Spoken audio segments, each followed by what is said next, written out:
মুসলমান নাকি? আমরা এই দেশে শাসন চাই কিসের? কোরআনের না অন্য কিছু? এই দেশের সংবিধান হিসেবে কি দেখতে চাই?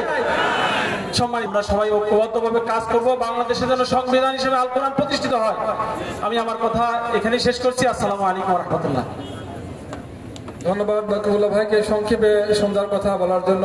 এ পর্যায়ে আমাদের মাঝে সালাম বিনিময় সংক্ষিপ্ত কথা বলবেন বাংলাদেশ জামাত ইসলামী চাকমার উপজেলার সম্মানিত আমির জনাব আব্দুল হামিদ ভাই।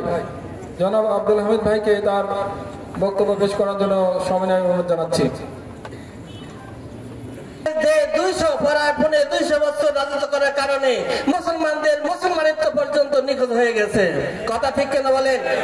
আমরা ইসলামকে শুধু নামাজ পড়া, রোজা রাখা আর এর মধ্যে আমরা সীমাবদ্ধ রেখেছি, কিন্তু ইসলামকে এই বাংলার জমিনে একটা প্রতিষ্ঠিত রাজনৈতিক দল, রাষ্ট্রীয়ভাবে যে একটা দল, এটা চিন্তা ভাবনা করার সুযোগ হয়নি। কাজে সেই সময় সেই সিংহ বলছে, কাজে তুমি যা আমিও তা, আসো একটা হুঙ্কার দেই, এই হুঙ্কার দেওয়ার মাধ্যম দিয়ে এই সকল ভেড়া বাচ্চারা ছুটে পালাবে।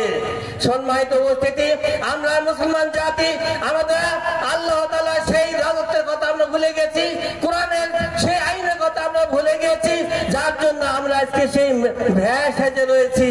আজকে যদি এই বাংলার মানুষেরা, এই তৌহিদি জনতারা একবার করে হুঙ্কার দিয়ে উঠে, আমরা কোন আইন ছাড়া আর কোন আইন চাই না, আল্লাহ রাজত্ব ছাড়া আর কোন রাজত্ব চাই না, এই হুঙ্কার আমরা দিতে পারি, তাহলে এই বাংলার জমিনেও কোরআনের রাজ শাসন করা সম্ভব হবে। বলেন সত্যিকার সঠিক কিনা?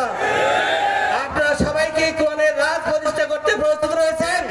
তাহলে আমাদের জান এবং মাল দিয়ে আসুন আমরা সর্বাত্মকভাবে সংগ্রাম করি এবং আমাদের রাষ্ট্রভাবে কোরআনকে পৌঁছানোর জন্য আমরা চেষ্টা সাধনা করি। এই কথা বলে আমার সংক্ষিপ্ত করা শেষ করছি। আসসালামু আলাইকুম ওয়া রাহমাতুল্লাহি ওয়া বারাকাতুহু।